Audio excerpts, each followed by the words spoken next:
two main initiatives will you pursue, and how will you finance them?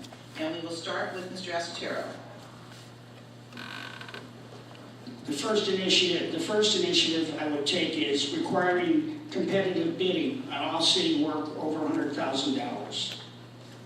In addition to that, I would put all financial documents on the city website. Any requests for documents that couldn't be found on the website would be furnished within 10 working days of receipt of the request. We can do a better job in regard to our legal services. We have spent over $20 million on inside and outside attorneys. My plan will reduce the amount spent on attorneys by the city by 50%. All city projects and programs will require to live within their budgets.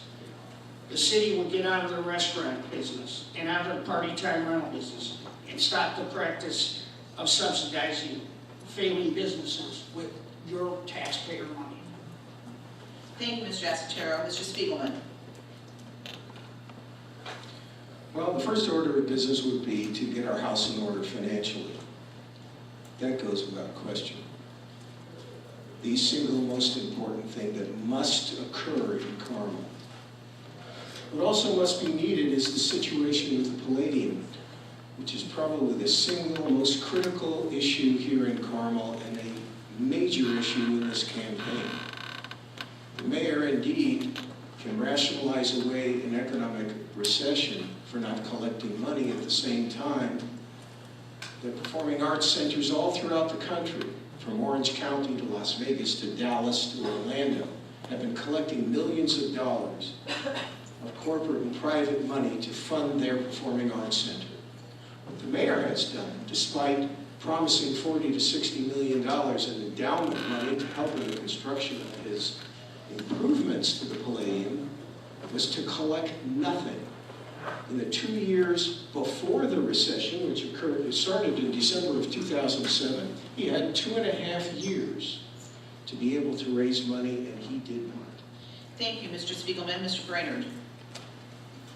Well, first of all, Martin, the foundation, we set up a private not-for-profit to operate the Palladium so the government doesn't stay involved in it. We want professionals doing it. And that organization has raised millions of dollars. Not as much as we wanted, but it's raised in the millions. And I think if you look at the records, Mr. Spiegelman, you'll see that.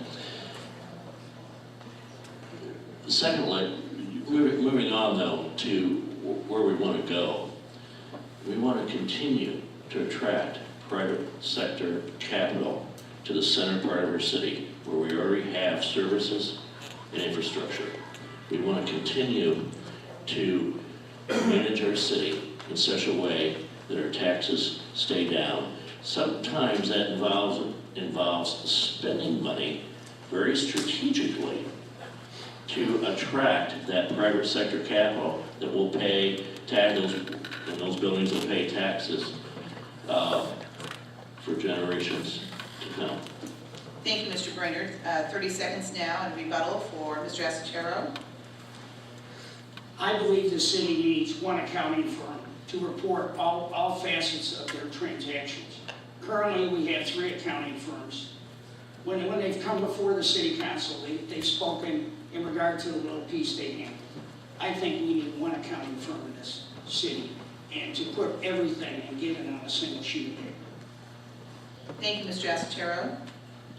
And Mr. Spiegelman.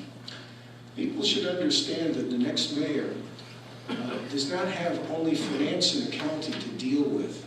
As Mayor Brainerd probably can attest, his job has a plethora of duties and responsibilities other than finances. The key to Mr. Asotero's plan for the future. If that is all he has to plan, then I don't know exactly what kind of mayor he might become.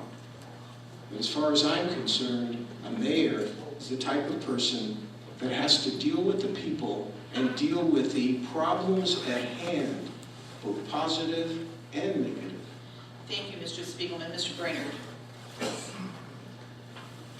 Mr. Asotero said several times in our discussions that we need one accounting firm. We have one accounting firm. It's provided by the state of Indiana. It's called the State Board of Accounts. And they audit every agency in every department of the city every year, and everything, John, is contained on that audit. You're an accountant, you know how that works. What we have done, though, is we have the need for several different things. We go to different firms and spread the work around. One might be advising on this, somebody else may be doing something entirely different. But it's important to not give all the city work to one particular firm, whether it's engineers, architects, or accountants. Thank you, Mr. Brainerd.